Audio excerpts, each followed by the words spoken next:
Hey everyone! I didn't make a video last weekend because I was with my church youth group chaperoning on a church retreat. I guess it was more of a conference. It's called Pilgrimage. I love going every year, and so that's where I was. But this year on Sunday morning, two of our adults found out that their cars had been broken into, that they had left their cars at our church in Cary, and while we were gone over the weekend, that's when this happened. We also found out that our mobile classrooms that are kind of off to the side from the main building had also been broken into, and they were spray painted on the side.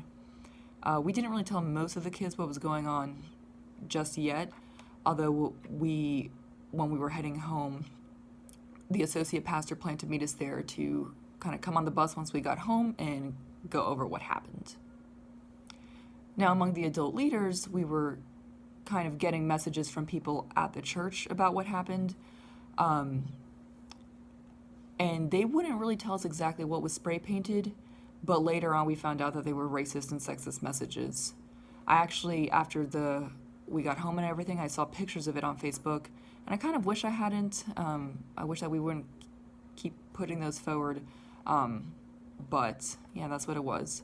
So Sunday, after we left the event, we got back to the church Sunday afternoon around 2, and our associate pastor met us at the church, and he came on the bus to tell the kids what happened. He's actually the one that witnessed the people spray painting, and he's the one that called the police and had to deal with them, and he still gave his sermon Sunday morning. So Sunday around 4:30 a.m., he got to church really early to work on his sermon, and he saw a couple teenage boys messing around. He saw them, I think, buy some cars. One of them had a crowbar, and he's pretty sure that he kind of scared them away with his presence. He saw them taking off into the woods behind the church, which leads into a neighborhood.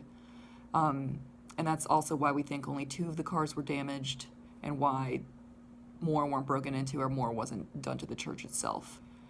Now, the people who did this, like I mentioned, they were teenage boys, and our pastor, when he was kind of explaining to our youth what was going on, he said that these could very well be kids that they maybe know personally, they might go to school with them, they probably live around them.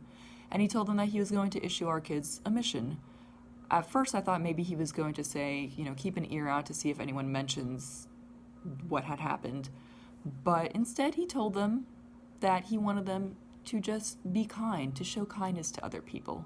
And I really appreciated that, especially in this time right now that we're in, where you hear a lot of this negativity, almost like attacks on other people, and sometimes just being kind to someone else can really make a big difference, especially just with connecting people, just making them feel like, yes, you belong here, I see you as a person.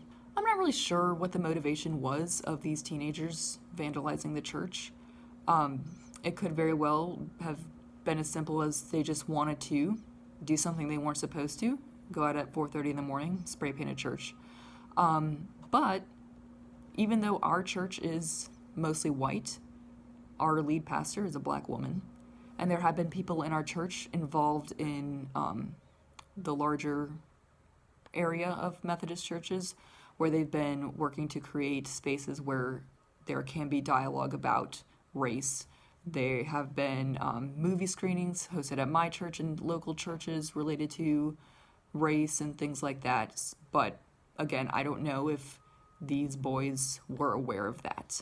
But it is something that our congregation is kind of thinking about.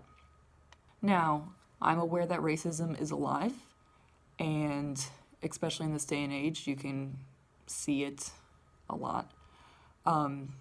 And after the events, the vandalism that happened at our church, there have been people in the community saying, we're praying for you, we're thinking about you, and that is a great start. But things like this definitely show that it is even more important to take an action. You can't just say racism is bad, I won't be racist, I'll think about it, I'll talk to people, but it's important to have dialogues to talk about the importance of what racism does, the effects of it, and just kind of create those spaces. And like the pastor said, it's important to be kind to everybody, to show that kindness, to treat them all like people, and take action against racism and say that you're going to do that. So that is my video for today, and hopefully I'll be back next week. Bye.